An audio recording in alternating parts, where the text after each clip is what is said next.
Thank you, Liam, you funny little alien, you. And thank you, listener, for tuning into the Oracles of James Tyson. It is I, James Tyson. On this episode, I introduce you to my Pacific Northwest buddy, Ron Morehead. He's an author and adventurist, producer of the Sierra Sounds, and has been known for decades for his worldwide research into Bigfoot Sasquatch phenomena, and has captured the vocalizations and the communications between, I was going to say big feats, Bigfoot, in what has been called the Sierra Sounds. He's an author of a number of books on his research into the Bigfoot and Sasquatch phenomena. Today, he comes closer than any other researcher to having a complete body of evidence that they do exist. And we come into this, and like anything I do in the paranormal, well, not anything, but when it comes to ghosts, I just automatically, I'm not going to try to convince you that there are ghosts, because there are, and I can't waste my time trying to explain that to you on all the experience I've had with them. The same for Ron and his experience with Bigfoot. Step into this. Bigfoot do exist. Now, we will continue, and we'll tell you a little bit about what he has found. Now, the Sierra Sounds are the only Bigfoot recordings that have been scientifically studied, time-tested, and accredited as genuine. Ron has documented his personal interactions with these big giants and produced his own story on a CD and also a book called Voices in the Wilderness. One of the books that I grabbed off him a few years back was The Quantum Bigfoot. And in this, Ron discusses the theories behind the interdimensional being, or what we believe, or he believes may be an interdimensional being, the Bigfoot, where it may explain why some people will see it go around a corner of a tree and disappear. Or in one of Ron's adventures, he went out tracking the thing and tracked it a ways, and all of a sudden the tracks disappeared. So where'd it go? Was it picked up by a Bigfoot helicopter? Who the heck knows? So how does quantum physics relate to spirituality and Bigfoot? Well, in his 45 years of researching this phenomena, he's heard several very strange reports. A few of these reports from seemingly heartfelt people claim that the creatures just disappeared. Well, is that even possible? Can the laws of quantum physics actually answer the question? Well, knowing what he knows, he's compelled to delve in and see. And the actual mathematics of quantum physics says there is more going on than what we will see in our own three-dimensional eyes. So we're going to touch a bit about that. No, we're not going to get too carried away into physics, because frankly, I never got carried away into physics. So we're trying not to, we're not going to dumb it down, but we're not going to get heavily into the types of physics that we try to avoid in school. And if you didn't try to avoid physics in school, bless you. Bless your heart, because we need people who are actually way smarter than me and these kind of things. So we are going to talk about that. We are going to listen to the Sierra Sounds, the actual vocalizations that over time at his camp up in the Sierra Nevada mountains in Northern California, Ronald and his buddies captured over their trips up there and their interactions with these big hairy fellows that bounce around. We're also going to talk about some other we'll call it paranormal phenomena that happens at the camp and around that area, or we'll call it, maybe for now we'll call it coincidentally. So enjoy. Hello, Ron. How are you doing? Great. James, how are you today? I am well. Thank you very much for dropping by. I've been looking forward to this. Last time I saw you, I bumped into you at the McMinnville UFO Fest. You had a booth going there. And I said, I definitely have to get you on the show. And then life happened, and I ended up touring all over the place down into the southwest U.S., into Arizona and California. And now I'm trying to get back and get in 2020 underway. And I'm glad that you could drop by. Well, thank you. I'm glad to be here. Ron, it'll be fun. In your, looking at your website now, and again, I'll get my listener to head over to the website, ronmorehead.com. You've been doing this a while. What got you interested in Bigfoot and that research that you've been doing? What is it that tweaked your curiosity? Well, what tweaked me to start with was my friends were hunters, and they were up in the mountains, and they hadn't came back. One of them did. He was scared off the mountain where they hunt, and the guys were a day late coming back, and all the women were worried because they'd already heard about these Bigfoots that came in just before that. And anyway, he wouldn't go back by himself, so I walked up there with him, and that's what got me involved in the camp. That was 1971. I was 29 years old, and I thought I was in good shape, but that trip just about killed me. It's 8 miles, very imposing trail, what there is of a trail anyway. And so it was how I got involved. I got up there, and they were just packing up to leave, and that was, probably mid-afternoon, but it's a lot quicker getting out of that camp than it is going in. But they already had their packs and the mules and everything was loaded up, so we went back out. I rode out. Thankfully, one of the guys had a horse that he didn't mind walking, so that got me involved. Up till then, none of these guys were looking for Bigfoot. Certainly wasn't. That wasn't what the agenda was. It was a hunting camp. 8 miles into the wilderness, 8,400 feet's the elevation there, and you get snowed out in the wintertime.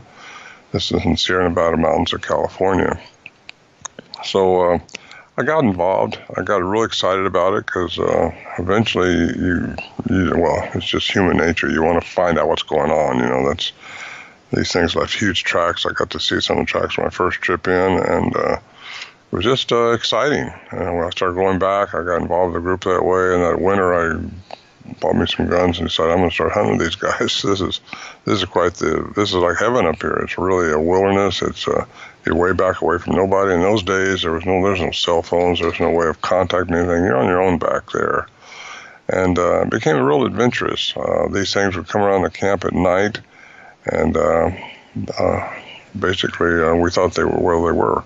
Kind of the harassment sounds is what you hear, the chest beating type, huge sounds. And we could tell they were communicating with each other, but we didn't know if they were talking about eating us or if they were talking about carrying us away or if they were saying, are these guys okay or not? We all had guns. We were ready to shoot our way out of that little shelter we had if we had to, but they didn't crash in, which I'm sure they could have if they wanted to. And we didn't shoot. So we kind of got used to it a little bit and got a little bolder around them because we realized they weren't crashing in after us. And we started, trying to interact with them and trying to find out more about them. It was the winter of 71 into 72 when Warren Johnson, he's the leader of the group, they've been hunting up there since the 50s, him and his brother Lewis. And he wrote a 23-page handwritten letter to Ivan Sanderson, a cryptozoologist back east, who's passed away now. He thought it was probably a hoax because nobody has this stuff happen to them. And these things just have to be a primate out there. And he forwarded the letter to Peter Byrne, who was in Oregon at the time. And he also thought it was a hoax. It just can't be. But he thought it might be something you got to check out. So he sent that down to a guy named Alan Berry, who was working in Redding, California. And he came down and interviewed us separately and together and heard some of the sounds that we had recorded. And he was wanting to go in. So we invited him in 1972. That summer he went in, and he set up his microphone, his little cassette tape recorder. That's what we were using back then, those portable cassettes. And he got some pretty clear sounds, and we was all recording, so we all got the same thing, pretty much. And but he was taking it really serious. He was trying to still find out who could be doing this, who could be tricking these guys like this, because he's an investigative reporter, had a master's degree in science. So he was really into trying to figure this out. We didn't know that. We thought he was on our side because we knew they were real. There was nobody messing with us up there in this remote area. And so anyway, he ended up recording some really clear sounds. And those sounds he ended up circulating around trying to find some university, somebody somewhere that would take the subject matter seriously. Because in the 70s, I'll tell you, you said Bigfoot or UFO, you'd get laughed out. But he was pretty much getting laughed out when you go to these colleges and stuff because these professors and all just, they won't touch subject matter like that or they'll lose their credibility in the academia circle. So he finally ended up finding a Professor Curlin at the University of Wyoming who would look at this unbiasedly and give him an opinion, one way or the other. Are they real or are they not real? Could they have been pre-recorded or re-recorded? And Dr. Curlin spent a whole year on this, and he determined that they had not been pre-recorded, did not speed it up, they were not slowed down, they were not manipulated in any way. Al Berry had the original cassettes, and that was very important. And so you could tell if anything had been manipulated, and nothing had been. There was no 60-cycle hum in them. Anyway, we got that. That was a huge step towards what he was after, which was credibility. And it wasn't until 2008 until a cryptolinguist retired as a cryptolinguist from the Navy, who got a hold of them through accident through the BFRO website, and he heard those, and he wow, he thought he heard language in it. And that's what he's been doing for 20 years in the military. So he teaches foreign languages even to this day in Missouri. His name is Scott Nelson, and he came all the way out from Missouri to interview Al Berry and myself to find out the context of some of these sounds that we were playing and that he was hearing. And he went back with a copy of the original and started listening to it, and determined that these things have a complex language. As I said before, we knew they were conversing with each other, like Albert Ostman said in his event of Toba Inlet. He said they were chattering amongst themselves. Well, that's what these were doing. They were chattering amongst themselves. And anyway, he says they have a language by the human definition of language, which is critically important because only humans have the hyoid bone connected to the tongue, which goes to the nerves to the brain, which gives me and you our sapient conversation right now. We can talk to each other. No animal on the face of this planet is supposed to have that. But these things that we were dealing with has that. And then you find out they're out of the human range. You know, no human can make the range that they have. The below our frequency and above our frequency, our average human frequency is a certain area. And Dr. Curlin gave that report in an anthology of the, it was in BC in 1978 at British Columbia, Vancouver. Mm-hmm. And there was one of the first ever symposiums of this type. Man Like Monsters on Trial was the name of it. And anyway, he gave his report there, and it came out in a book that was subsequently published by the UBC Press. And his whole report is in that book, Man Like Monsters on Trial. But it shows the range of these beings that we were dealing with. And then you got the cryptolinguist who now says that, or he said all along, these things have a language. We just don't know what they're saying. But he did transcribe a language. He's totally vetted. He's two-time graduate of the Defense Institute of Foreign Languages. And we've had a lot of other people listen to him that are experts in human sound and all that. But those are the two that I like to mention because they have made the biggest step for us in the credibility of these sounds.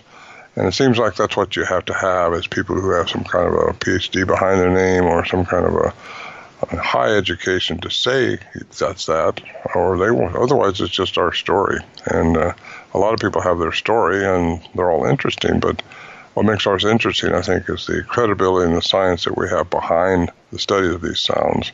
And it shows that these things are out there.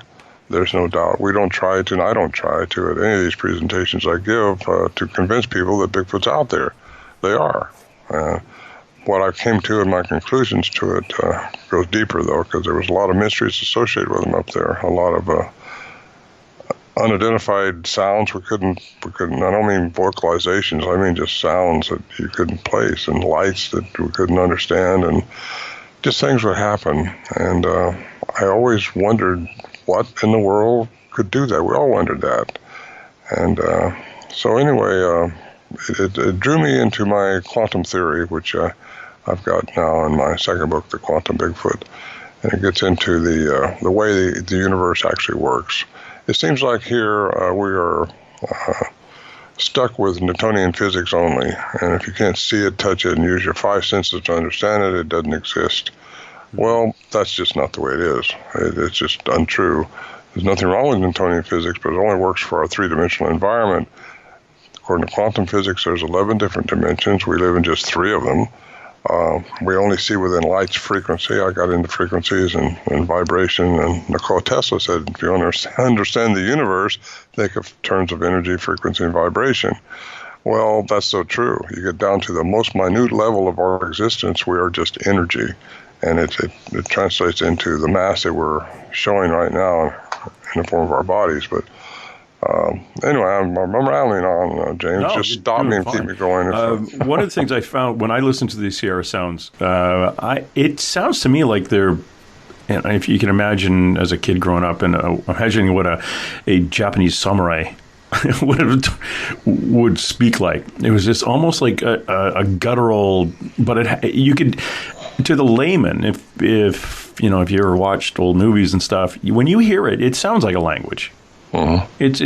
It's presented. It comes in your brain, and you're trying to translate it yourself. Or is it broken English, or is it this? It was definitely not broken English, but closest I can say it really sounds like a very guttural Japanese of some sort. It's and we're going to play Sierra sounds here in a few minutes for the listener, and let them make that decision too, because to me that's what it sounds like. Mhm.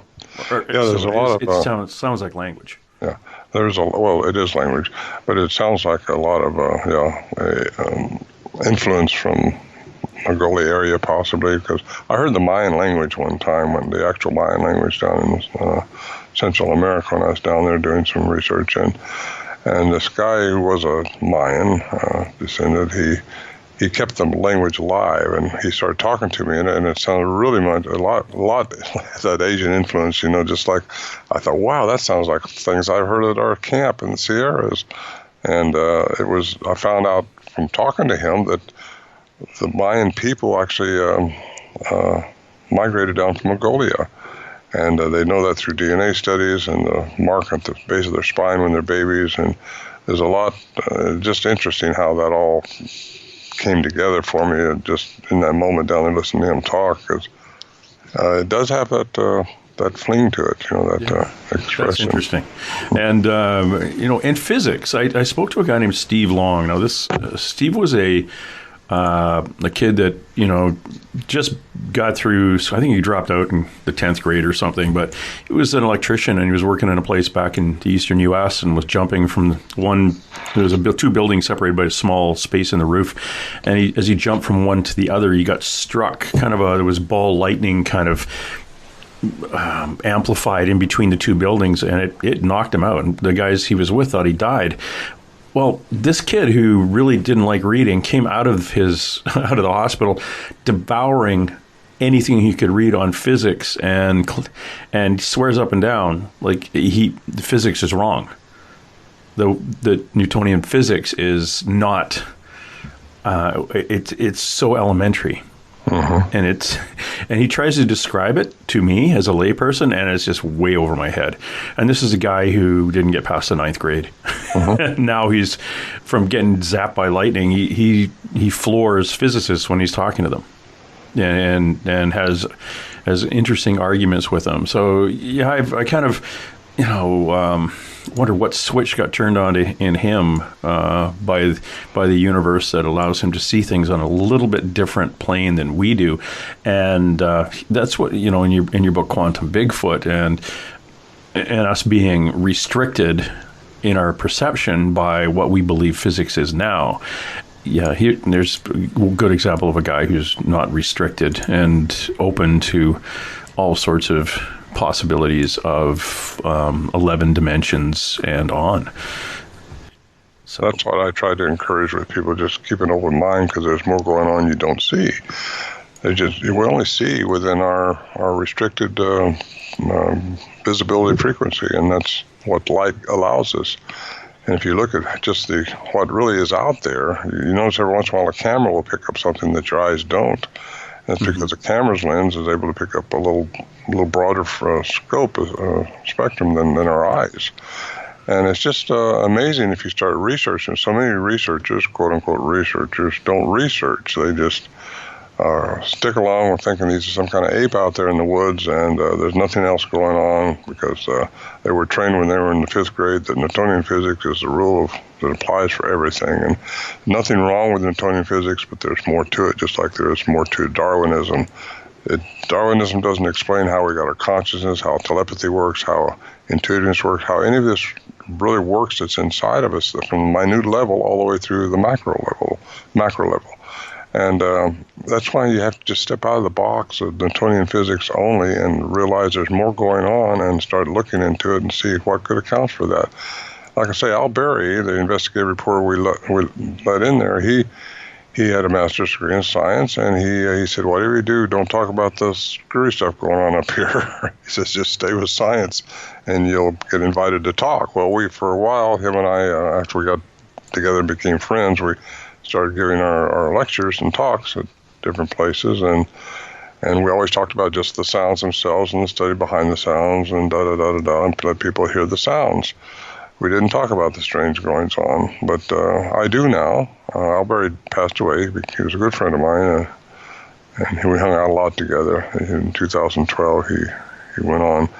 But anyway, I talk about the strange things now, and I started looking into the science of what could be the answer to it. And the answer, I think, is in the laws of quantum physics, which govern the universe. They govern everything about us from the minute level all the way on through the universe. And if you're going to dismiss that and not use that science in your research, I think you're hurting yourself, because you're not looking into it deep enough. These things have a mystery about them. Too many people see them disappear. Well, they go out of our light perception. That's all. They can change their energy frequency. And that sounds like that's all, like that's something simple. We haven't learned just exactly how they change matter into mass and back and forth.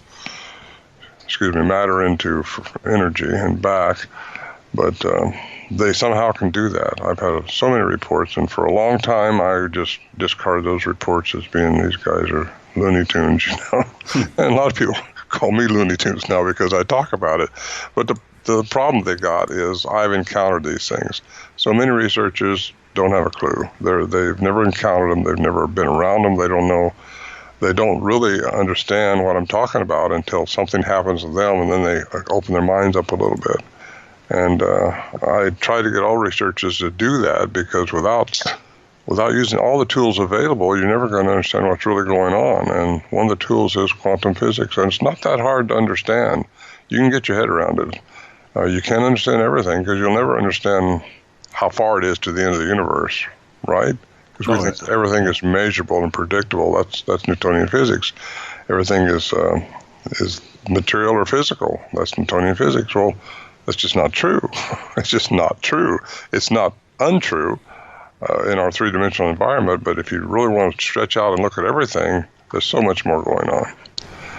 Yeah, it is fascinating. And when you hear the stories of Bigfoot experiencers, or those who have had an encounter, some of those encounters that they're having are what you would almost call interdimensional. I think Jeremy Corbell, a buddy of mine, did a documentary on the Skinwalker Ranch. And somebody he interviewed claimed that they saw like a beam of light come down a big tube, and this thing crawl out of it, flop to the ground, stand up, and walk away. And what they described really was Bigfoot coming out of a beam of light and then walking away from it. And so where the heck did that come from? And is that the same Bigfoot that we see or has been seen, the big hairy thing eating berries in the field? Or is that something different and connected to that species or that being? So lots of questions, and bless your friend that did the research, a scientist, but he knows the answer now.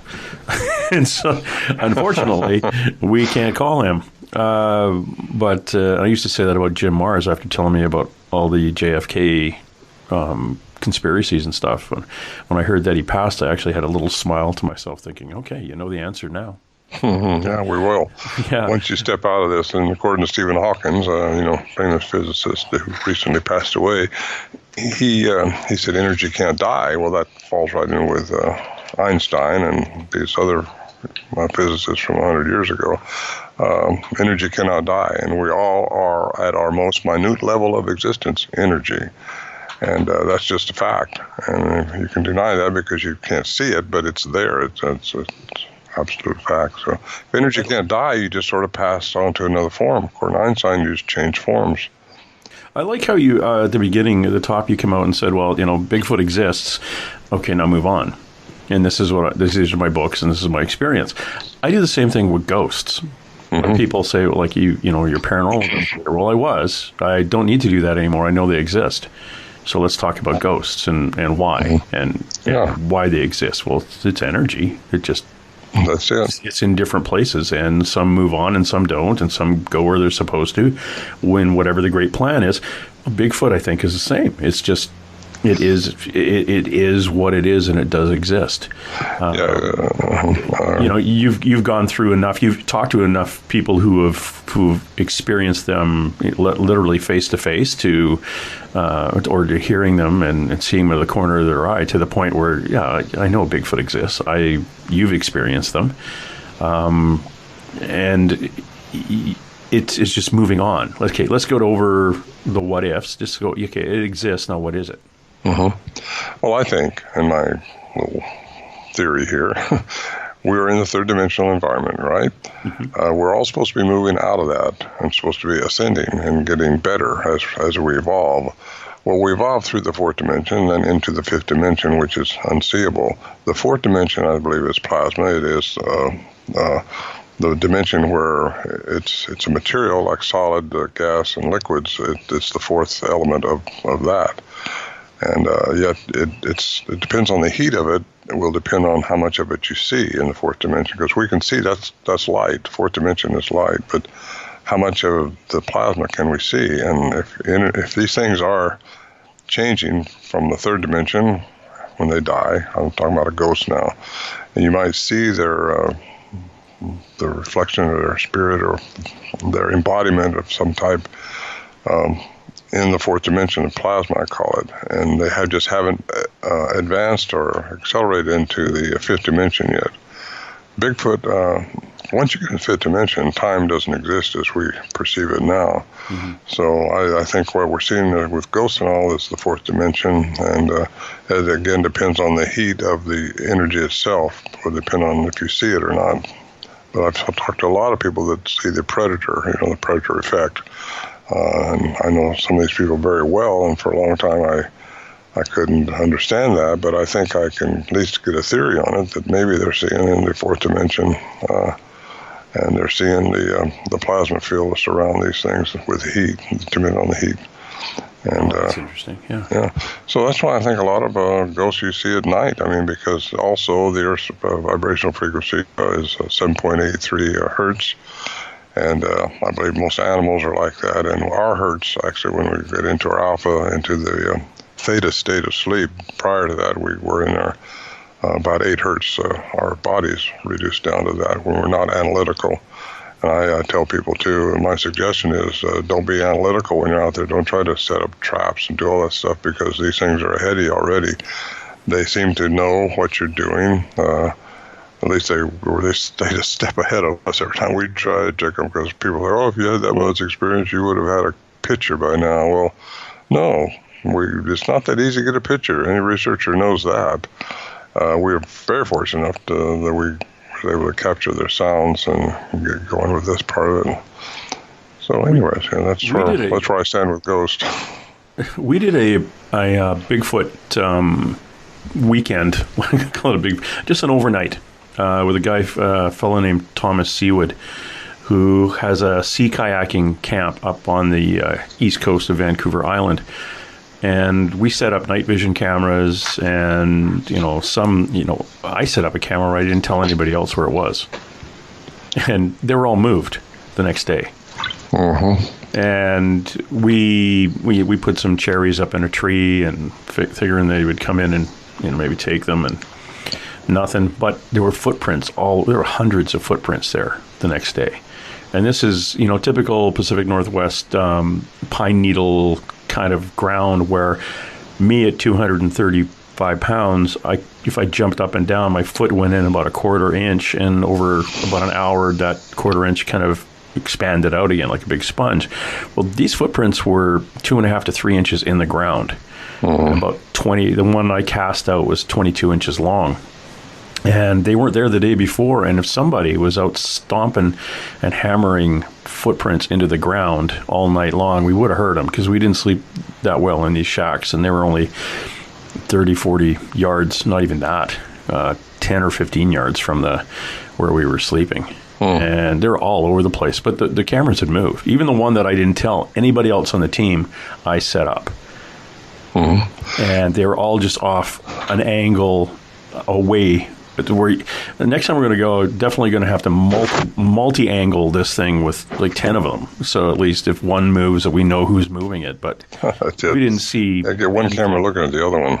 Yeah, exactly. But the hindsight, we're going to definitely go back. Well, I was up there with Tom here in 2016 on an expedition that was put on by Todd Neese.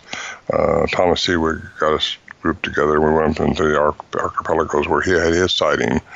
And that was pretty good. We spent a week on a boat, but we did just that. We tried to get one camera looking at the other one. Then nothing would happen because they've got you figured out. Of course, none of these guys are into what I'm into. I'm into the quantum aspects of these things. I attribute to many of these beings that are out there. Thomas and Todd and these other guys were strictly ape. There's got to be an ape running around out there. Animal, critter, yeah. And if you start talking about anything woo, they look like you're something less. And they don't do that to me, but I mean, I know I know them, love them. They're good people, but they don't get out of their box. And if they don't start thinking a little bit bigger, they're never going to learn anything bigger. Thomas, I think, had a real sighting up there, a couple of them.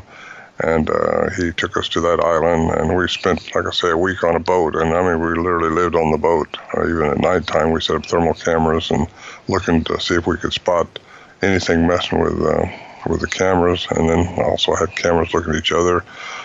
Different islands because we got there at low tide. And when were you back there, James? 2017. Yeah, okay. You were there the year after.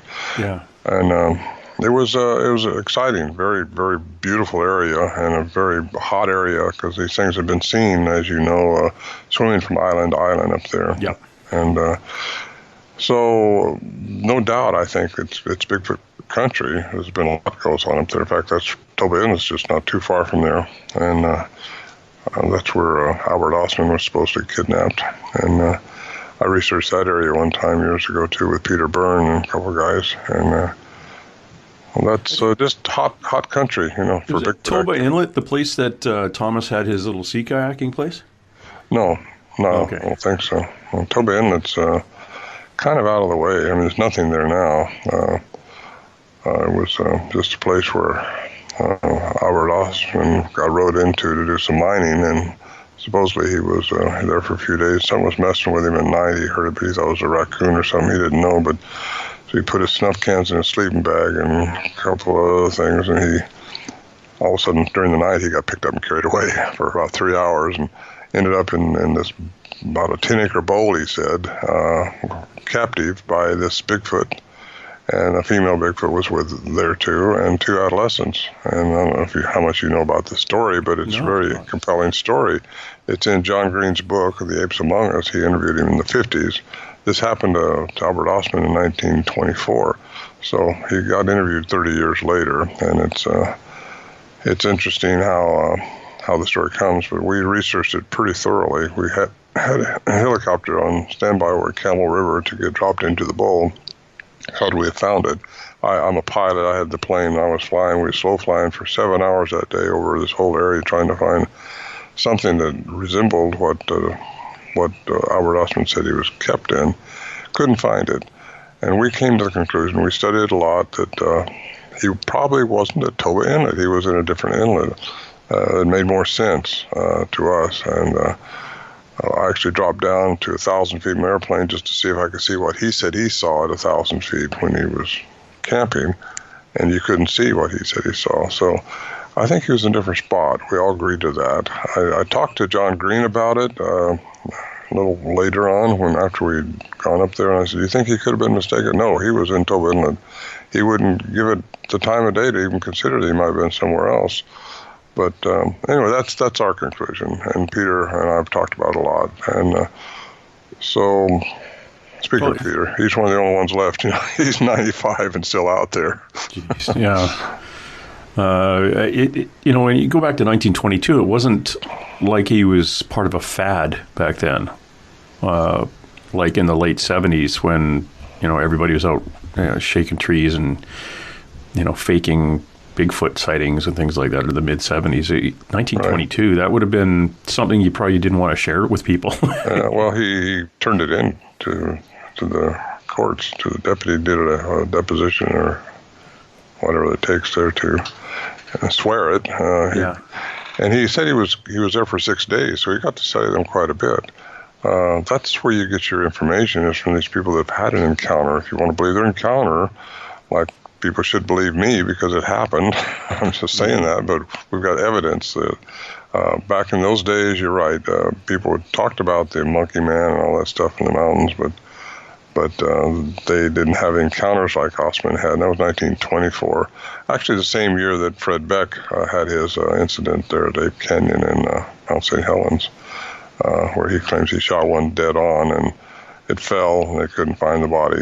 So you get mystery after mystery with these things, and first thing you know, you got to work on trying to figure those things out. The incident down at Mount St. Helen, I read a little bit about that. Was that the one where they were throwing rocks at the roof of the cabin? Yes. Yeah, and the guys, he thought he was fearing for his life. It wasn't like he was, I'm going to go shoot one of these things. It was like they were, throwing big rocks down onto the roof of the cabin, which could have, killed somebody or actually knocked a hole in the roof of the cabin. Mm-hmm. Yeah, he actually, they've been encountering them for a couple of years there. In fact, Fred Beck was, to his dying day, he said there's something paranormal about these things. They're not like we are. It's because they were following the tracks in the snow one time, this is the report I got, and the tracks stopped. You hear this a lot, and people will just discard the whole account because the track stopped. Well, if you change mass into energy, we're getting into physics again. You change mass into energy, it has no weight to it.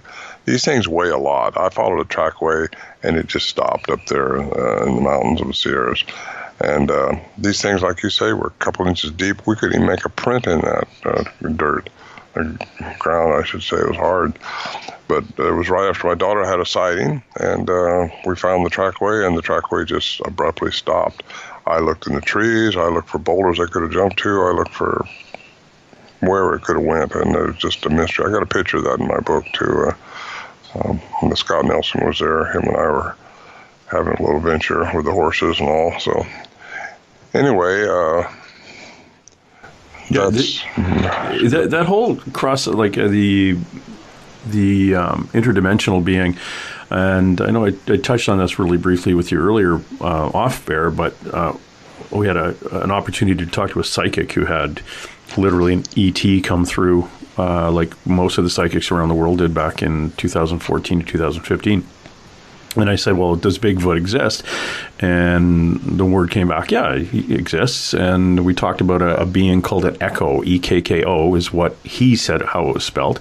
And it was a E.T. here to protect the animal that was the Bigfoot, which then kind of made sense when I hear about things like the tracks disappearing, or in one of the conversations I had before with the psychic was, the head peeking around the corner of a tree and then ducking back in, and when you come up, it's gone.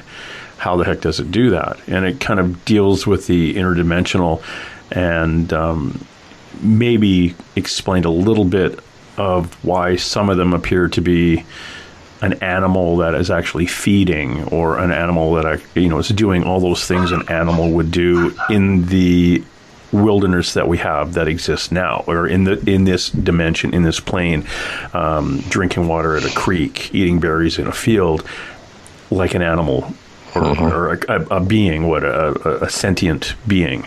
And then it also explained why the woo-woo side of things kind of happen when it disappears around a corner and you'll never see it again, or the footprints just, the footprints have taken you away and into a different direction, and when you're far enough away, they stop. Meanwhile, the real ones, or the quote-unquote real ones, are booking it out the other way.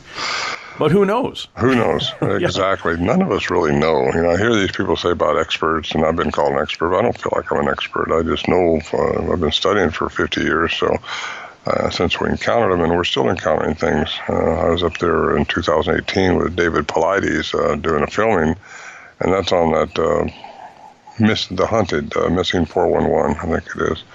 And he's got about 15-minute section in there on the Sierra Camp and the trip in and that. And anyway, we talked about the enigmas associated with that camp. And 2 years before, in 2016, is when my wife and I were up there, and we were in this little tent. And we wasn't asleep yet, so I seen this rod of light going by. And that's weird. And he does a really good reproduction of what I told him. His cameraman did. And they reproduced this light going through the trees. It's a bolt, it was a rod of light. I tell people it's like a Star Wars saber, one of those things you swing around. And but it was glowing, going right between the trees. And there's no explanation for that other than it was a unidentified flying object. Slow. We watched it for several seconds till it went out of sight. But you don't know. When those things happen, nothing surprises me up there. Actually, nothing surprises me all anywhere anymore. There's so much going on we don't see. You just try to understand it, and that's it. Because you may never solve the mystery of Bigfoot, but you can understand it a little bit, I think. And that's what I try to do. So. Experts are supposed to know everything about everything, everything about a certain subject, I should say, and nobody knows everything about these things. What I do subscribe to, what I do really come out with now, I think there's different types of them, different ones. And I don't mean just like a Mexican to a black man or to a white man or to a Canadian or to a Afghan or whoever. I don't mean that type. We're all still humans. I'm talking about different genomes. And I'm thinking because eons and eons have passed, and I think aliens have infiltrated this earth for eons and for thousands of years, and different ones have manipulated the DNA of different animals, and including primates, including humans. There's a whole abduction program, I think, going on too with people who claim they've been kidnapped, and then they come back and they've got an implant in them. And Dr. Lear down in Southern California, who just passed away too, by the way. These people are dying. Why are we laughing? Yeah, but they're more of a... Well, it's just, you never die. You just never die. You pass on. Yeah. I've got to say that. Because there's even the Bible says there's a word, "Oh, death, where's thy sting?" or something like that. Because once you get out of this body, you'll know everything. That's the good news. You will understand everything then. But yeah, I was going to say something about Native Americans a while ago. They say they're spirit beings who can disappear. Wow, that's kind of interesting. Now, I have a different theory. Of course, you heard from a medium, I guess, on this echo type thing. But I was thinking, I've had several reports of these things. If they can transfer their mass into energy only through a frequency, they could go into a tree. And you hear a lot of reports of them being around electrical devices. You hear a lot of reports, our reports, batteries would go dead on us up there. Scott Nelson can attest to that. The cryptolinguist, he'd go up there with a whole week's supply of batteries and they'd go dead on him. My brand new lithium batteries, I just put in my tape recorder in 2011. I had one of these things out there making some sounds. I thought I could turn it on. Well, I had it on earlier, checking the battery, put the battery in and all that, and it was perfect. It was dead at 10 o'clock that night when I started hearing this chattering going on. So I couldn't record anything. And how does that... What was the temperature like? Oh, it wasn't that cold. I was in summertime. I was there by myself, which is a no-no. I wasn't planning on going up there by myself, but I was nothing happened when Scott and I was up there all that summer. We was up there 3 different times, go in for a week, come out, resupply, take a shower, go back up, And he was here all summer trying to capture some more corroborating sounds. He could have the experience himself, and it just wasn't happening. So I thought after he left to go back to his teaching job in Missouri, I just got to get up there again. The weather's good. I had this guy scheduled to go up there with me, and he backed out. It's not an easy trip, and we were walking in. So you got to be in shape to do that trip, and you got to be altitude-wise too, because you're up at a high altitude. You get up to 10,000 feet before you start dropping down into our camp area. It's 8,400 feet.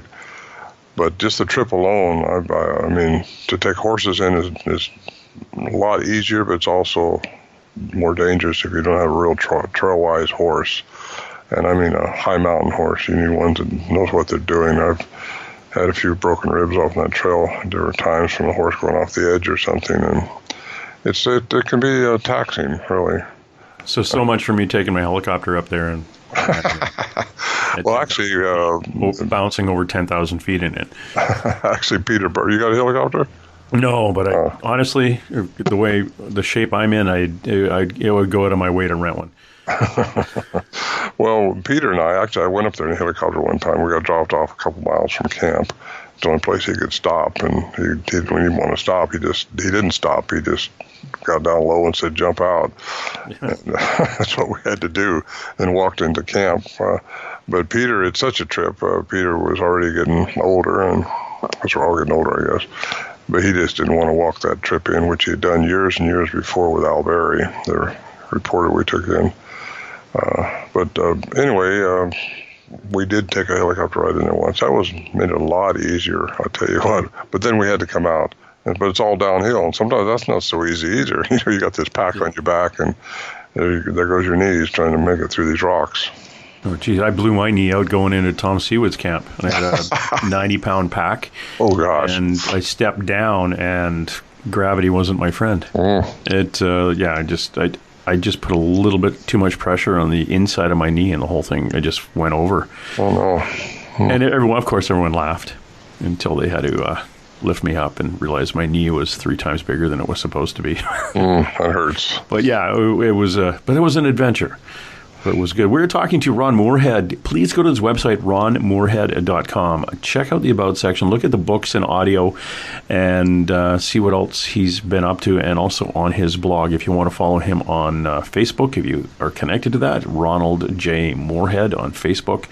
And it'll also show a lot of the events that he's coming up. I think in March you are in Georgia.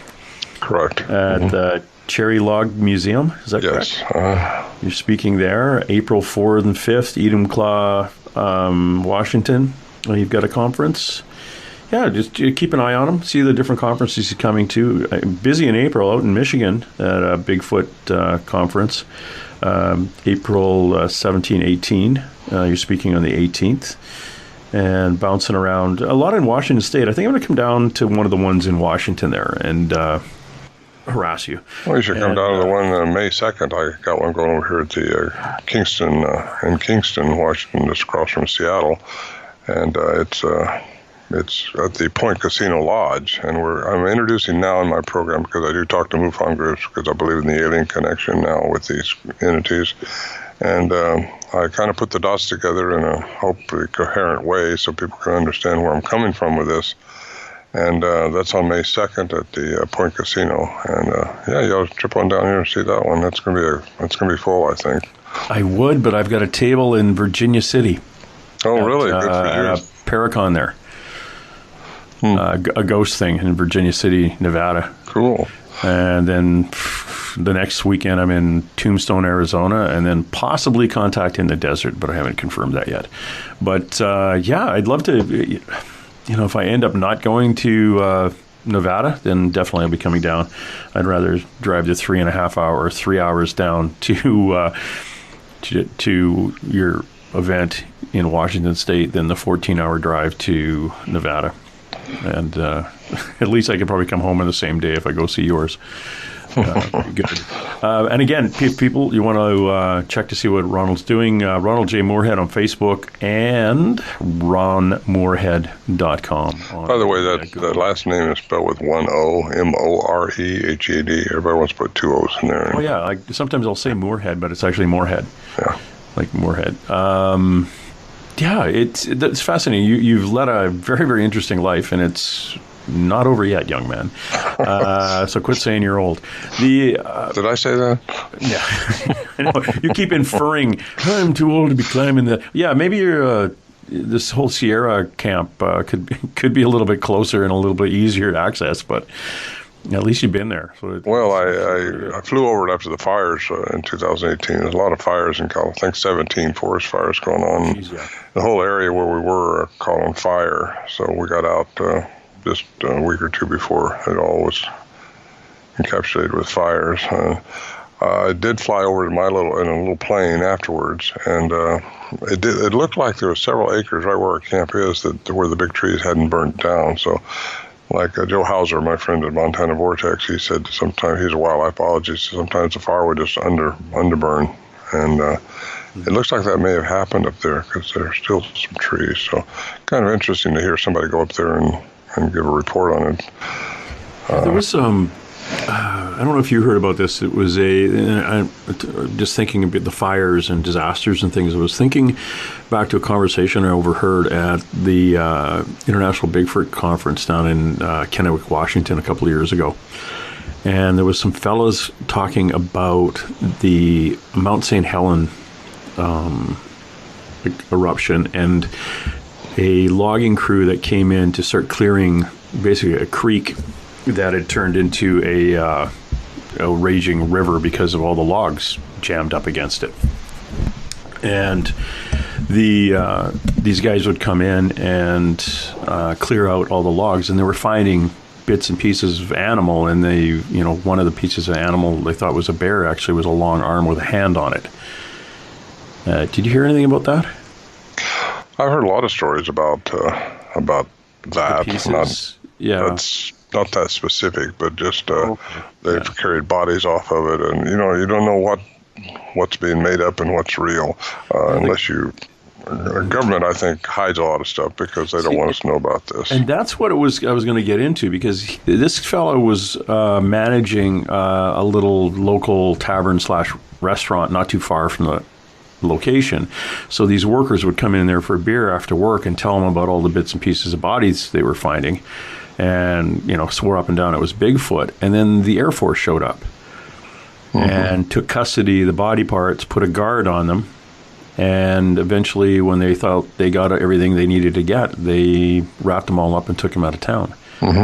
And one of the fellas, this is your over a beer story, but he said that the vehicle showed up one day and it had a Bigfoot type animal in it, actually talking to somebody in the Air Force, and they were driving up to check on some quote unquote Bigfoot that lived in the area. They were double checking to see if they were okay or not.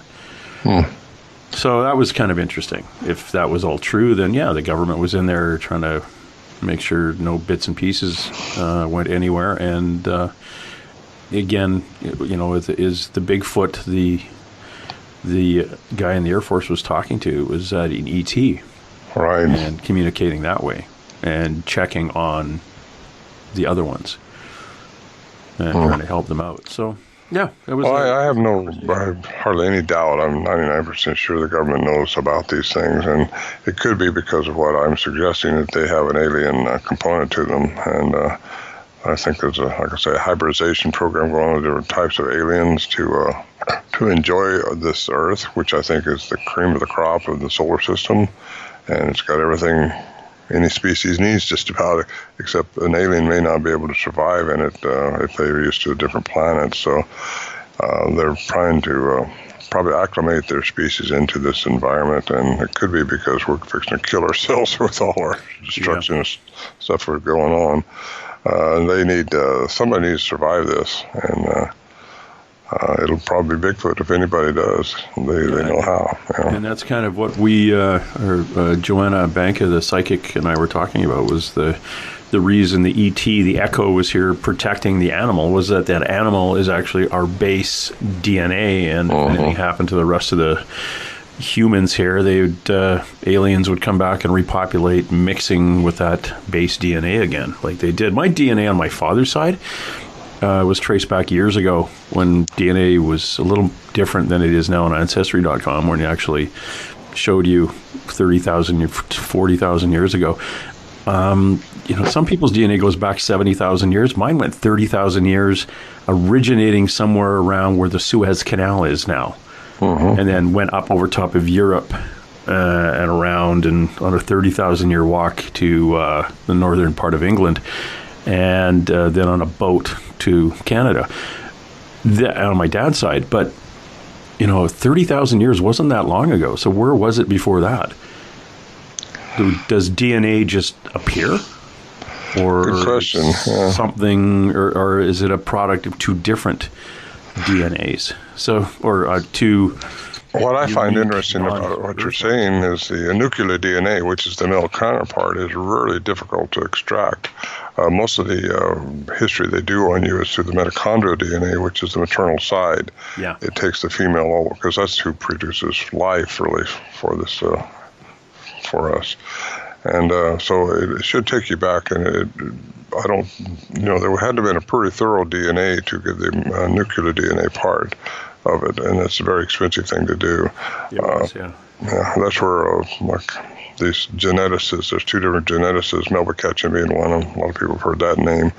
And then another, Balmain, who is out of France, she's a geneticist who came up with pretty much identical to what Melba Ketchum came up with, and that's the mitochondrial DNA. The maternal side is mostly human. It's the nuclear DNA, which they have a problem with. They can't seem to locate it in the gene bank. And that's the same thing that supposedly National Geographic sponsored the whole deal up into the Himalayas at 17,000 feet.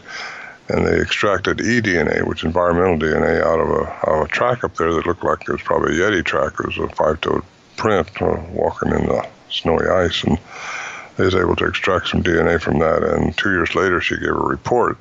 I seen the report prior to it being made public because I know the people in Bhutan a little bit and got privy to it. And she's the one. She said in that it was the mitochondrial DNA was 99% human.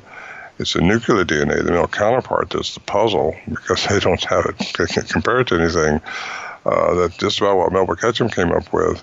However, in her official report, I couldn't read anything about that because she would have been probably booed out of the academia society if she'd said that. It's like Melba Ketchum got booed out of hers, It's just wrong because these people won't consider anything. It's out of their paradigm. Their paradigm seems to think that these things have to be an ape out there somewhere. Yeah, very smart ape, but an ape. And I got to think that some of them might be rather hominid, just evolved right up through the chain, just like a troglodyte. But somewhere along the line, there's been some changes because of who the nuclear DNA represents, which would be the male counterpart. And that could be different types of aliens. That's why you see the dogman. You hear about the dogman. You hear about different types of beings being able to do different things. And I've experienced some of that, and I've heard a lot of people that have experienced other things too. And it all falls into quantum physics, I believe, and into interdimensional and into alien intervention into the genome of different beings on this earth.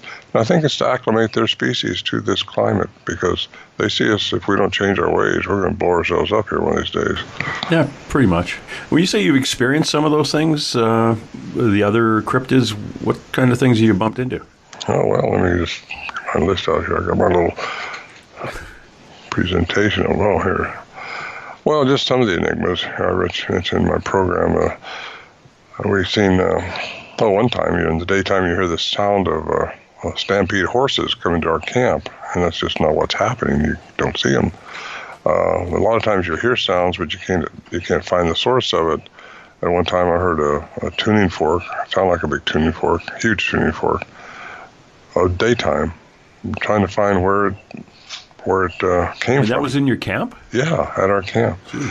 Had these lights up there sometimes that would follow us around, and you got just things. I got to ask you that I haven't read anything to do with you seeing lights or anything like that. But could you describe these lights as being about volleyball to basketball in round and in either blues or reds? Yeah, orbs. They were white, and they followed the Johnson brothers around up there, all three of them, one night, a couple nights before Bill and I got there. Bill and I saw, when we were up there by ourselves, this huge ball coming down from the sky, controlled. It was coming down slowly, but it just came right down. It was huge. It was blue. And we lost it behind the trees, but it was all associated with this Bigfoot phenomenon that we were experiencing at the same time, too. There's another time we heard this Geiger counter type sound, like a clicking sound, and more like castanets I describe in my book, The Voices in the Wilderness. It's a clicking sound, and it was out by our stove, and it started working its way up to our shelter where we were sleeping. and we had the door closed on the shelter. I say door, it's a log that we put in just between two other big trees and bind it closed so no boogers will get us. And all of a sudden the clicking noise was inside the shelter. As soon as you turn your light on, it stops. Then turn your light off, it'd start up again. So we never did find the source of that, but Bill and I talked to him sometime after that, years later actually. I said, Bill, you ever had anything happen to you outside of the camp to down here? Because what happened to me, I was out irrigating in my field, and I heard this clicking sound again, same clicking sound. And I looked around, I couldn't see anything making it. I got something on my boot, what's going on here? No, I could not find the source of it. And Bill told me when I was having lunch with him, he said, yeah, you remember that clicking sound we had up there? I had that happen to me down here. So who knows what that is? It's just another little mystery, that's out there. It's a grasshopper. But these things are intelligent. They got something that we're underestimating. If you're not careful, you'll underestimate it completely, like we did in the 70s, where you just underestimate what we're dealing with. You set up a camera trap, they go around it. You think you got them figured out, and they got you figured out. The ones I dealt with are different than what I hear a lot of people are reporting, but then some people report the exact same thing that we had. So I just think there's different types. Crazy. I'm going to play the Sierra sounds now, the actual vocalizations that was captured, and let my listener hear those. This first one is called Talk to Us. And I'll play each clip twice. I'll pause it and then go back to back, so it's twice. Again, this first one is called Talk to Us. Please try and talk to us.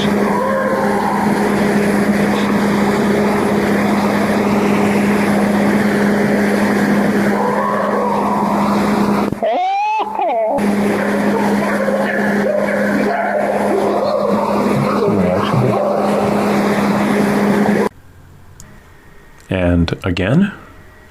Please try and talk to us.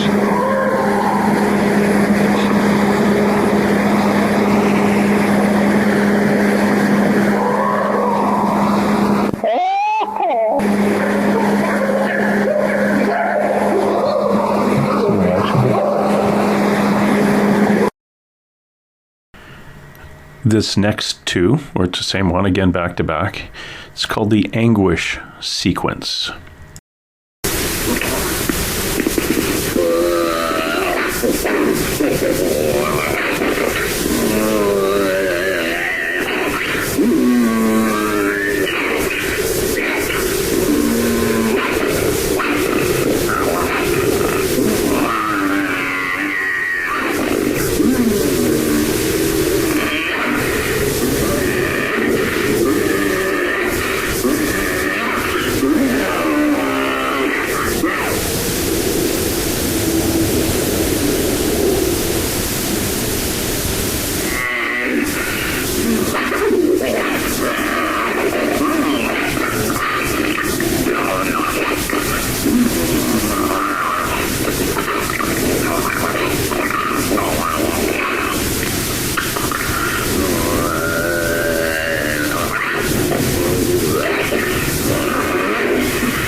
And again.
Ron's next recording here, he's titled Appella Question.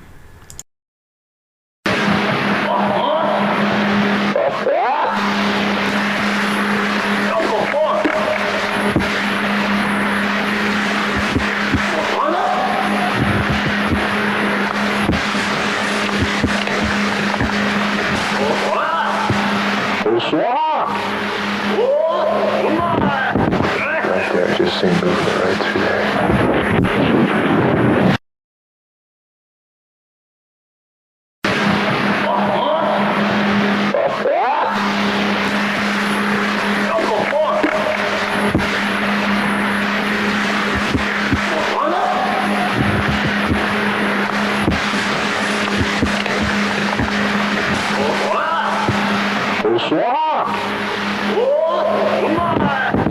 Right there, just seen movement right through there.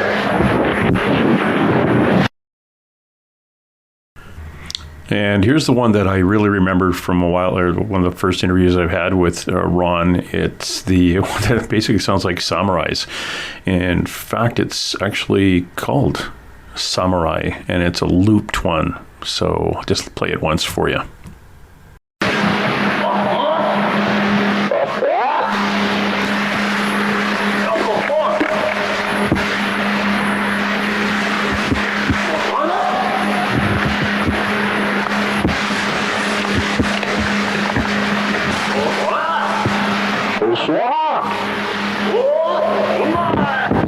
Right there, just seen movement right through there. And you can see how it kind of reminds you of like an old samurai movie or something Japanese-ish. And definitely a language. Well, you know, as much as I can tell, being a human being listening to that type of vocalization, it sure sounds like a language, doesn't it? This next one I'll play twice. It is called a whistle interaction.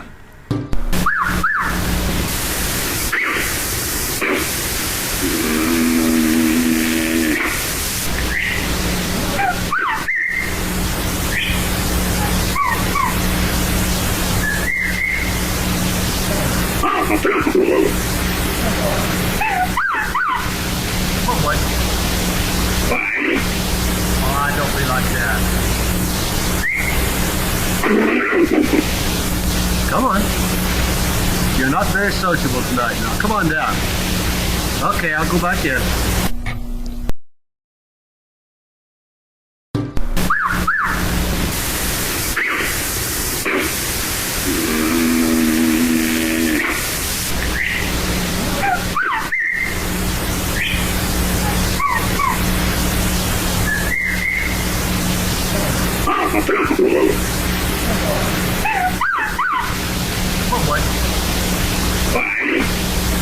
Don't be like that. Come on. You're not very sociable tonight now. Come on down. Okay, I'll go back in. These are absolutely fascinating. I love them. Now, this last one, if your ears haven't blown up yet or been strained, this one might do it. It's called Rapid Fire Sequence.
And one more time.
Okay, Ron, those are fantastic. Might offer too that we all were recording all the time, so we literally got hours of these different types of sounds. But okay. I've produced Alberry sounds, the very clear ones, on a CD, narrated by Jonathan Frakes. That's on my website too, ronmorehead.com. And I produced another one with the interactive sounds that I had 2 years later, same camp, 1974, actually 3 years later. And that's when I was out. We were outside the shelter, and they were messing around with us, and the whole bit about this in my book. But it's a long story, so I won't get into it. But I was interacting with them, yelling back at them, and they were yelling at me, and quite exciting evening. That's the night I got to see one, and that's been a long time coming because they're very stealthy. What did it look like? Well, I didn't see it straight on face. I seen it going to the samurai cry is what it's been coined as. And he was coming from behind me down to where there was two other ones, a little one and a big one. And Bill had seen those down there behind the rocks down by the creek. And I seen this thing streaking down towards them. And I think the little one, from the sounds we recorded, was getting bold. And I think the adults were trying to keep him back or something. That's just the sense I get. I don't know that. But you hear him do a little squeaky cut noises, and him go coming down on it sound. Then here comes this big one coming down that way, like, keep Junior in line, Mom. Yeah, don't talk to the humans. Yeah. Shut that kid up. He'll end up saying something in English, and he'll throw us all. Then they're all going to know who we are. Well, they can speak in our frequency. They can speak above it, infrasound and ultrasound above it, and below it, infrasound. I think that's probably what happened to Warren Johnson and I one time. We're not sure what caused the effect, but something froze us when we was walking up evening time when one of these things was mouthing off around one of these trees, and we started walking up towards it. We thought we were going to see it run away because we were getting pretty bold then, and it didn't run away. But all of a sudden we got a little closer to that tree, and him and I, without talking to each other, both just got frozen in our tracks. And how do you explain? We couldn't explain it. He said, I don't know about you. I can't move anymore. And he said, I can't either. I can go backwards, but I can't go forward.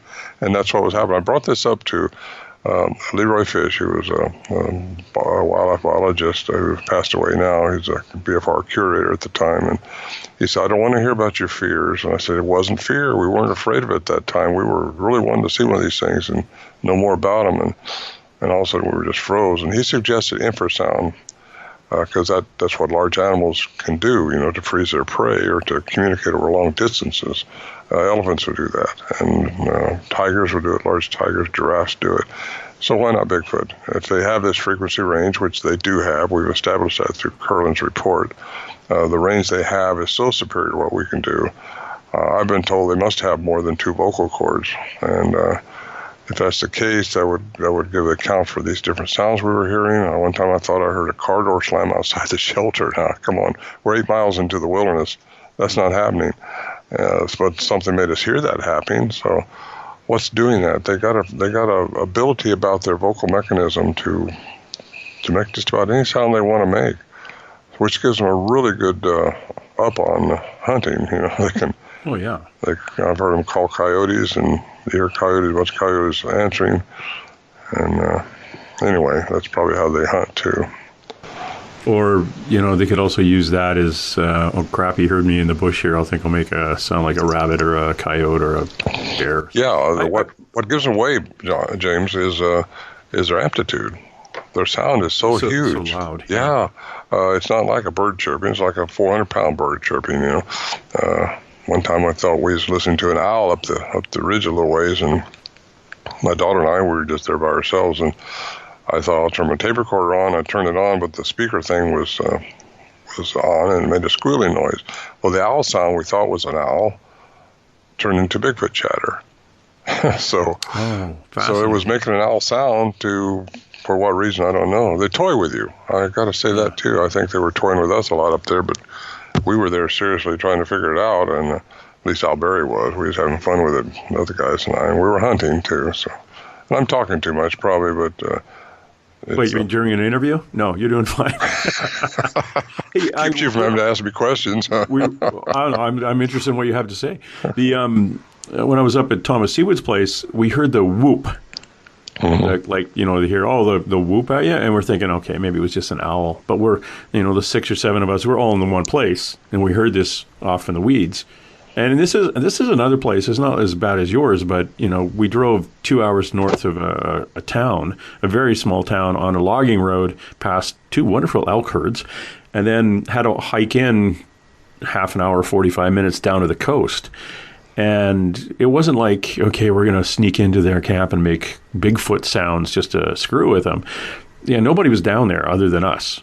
And the ocean's on one side, and we heard this whoop, and people said, well, could have been an owl. Well, yeah, and it could have been an owl if it had lips, because the whoop ends with a puh.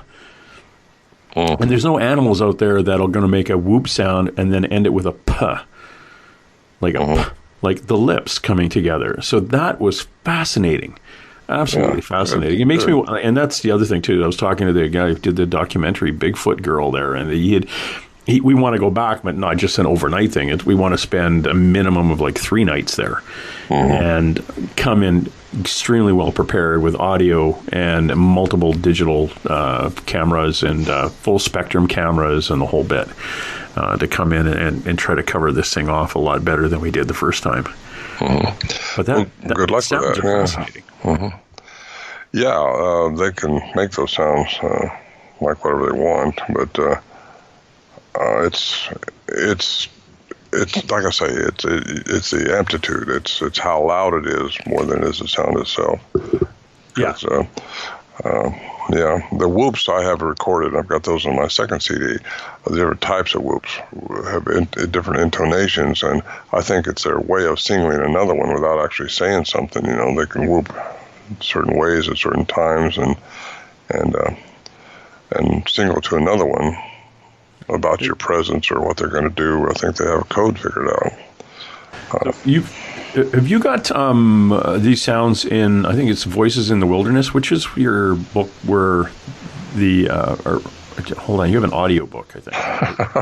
Well, I've got to do an audio book. That's, no, what I have is the Voices in the Wilderness comes with a download of the sounds. So when I get to the context of the sounds, you can hear the sound. I used to send out a CD with it. I don't do that any longer because I have it fulfilled now by a fulfillment company, and they won't pack a CD in it. So I have to just provide the download in it. But I've reduced the price too, so it's better. I sell a lot of those still, and my quantum book is really going over good because it answers so many questions for so many people, and unfortunately so many people who are stuck in a paradigm won't get past the first chapter because there's no, he can't be right. But if they just again open their minds, and you got to come into this open-minded. It's anytime ever since in 2012 when I started snooping around the whole paranormal field and working on a paranormal team, getting your head over what you perceive is reality is the hard part. But once you've done that, things not only open up, but you start seeing and hearing a lot more. Once I think it's almost like we put a mental block in walking into these things. It can't happen. Your brain has a way of your brain has a way of filling in holes and filling in spots.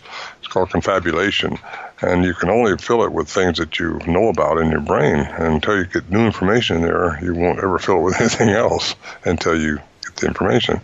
So it's called confabulation. So a lot of times you'll see something and your brain will confabulate what it has to be.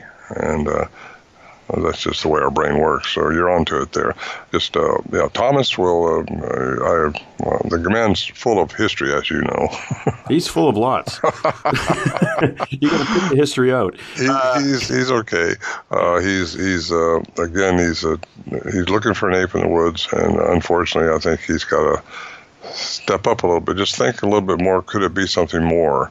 Because they haven't found one. There's been no bones. There's been no body. There's really no hard evidence that this Newtonian physics has to have to establish their existence to science. And I don't know that science will ever get that answer if these things are what I'm suggesting, which is hybrid and alien, able to be interdimensional. Yeah. And then my idea is like they could be critter and they could be protected by aliens who also clean up after them. Mm-hmm. But could be. Who knows? And again, well, I think there's a good merit to what you just said. Yeah, it's fascinating, and I really appreciate all the work. 45 plus years you've put into this. It's beyond just an interest to you. It's like most of us poking around this. Every time you get what you think is an answer, it leads to 100 more questions.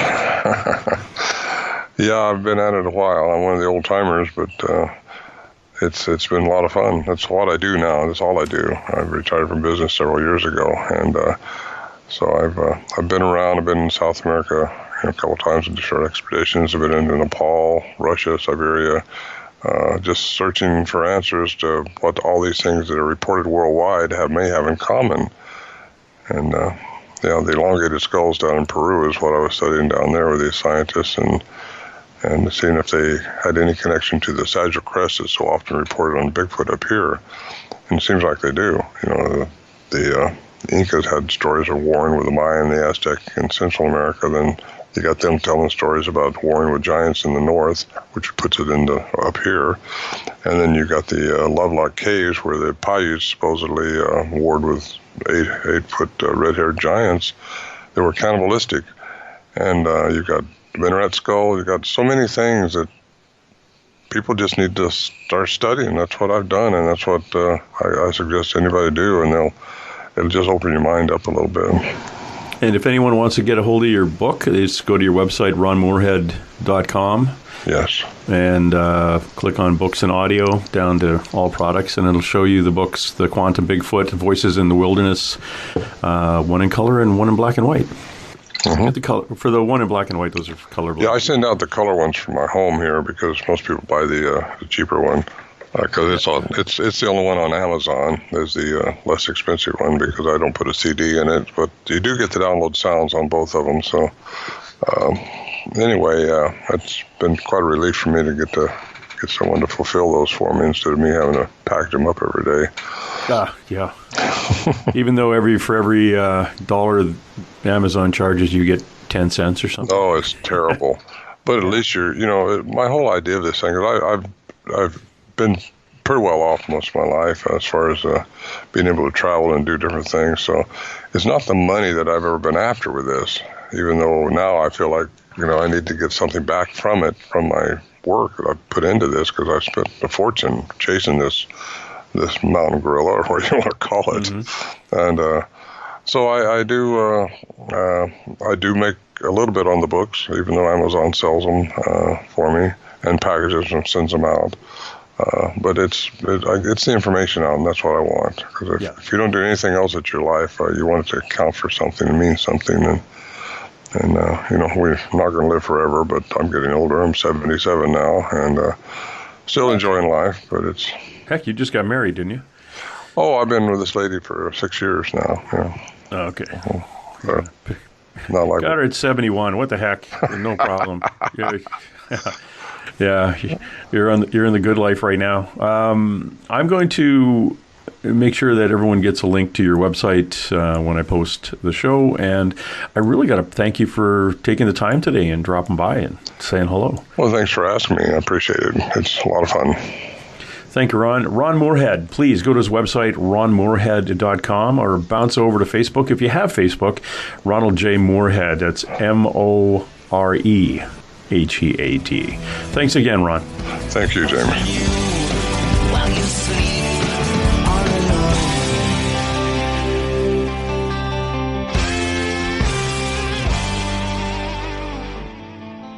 All right, that's it. Let's roll. And hey.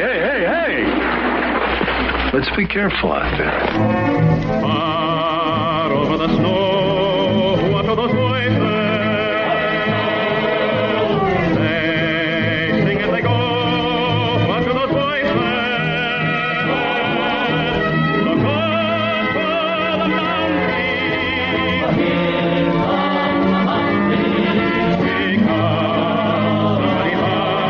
Because somebody hide, somebody better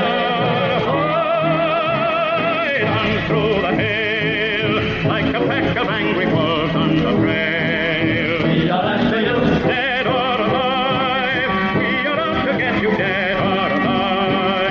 And forget yourself. If you're the one, better run away. Son, you are done. Throw your gun away. Here come the Mounties to get the man they're after now. On through the hill, like a pack of angry wolves on the trail. Dead or alive, we are out to get you, dead or alive. If you're the one, better run away. Son, you are done. Throw your gun away. Here come the Mounties to get the man they're after. No!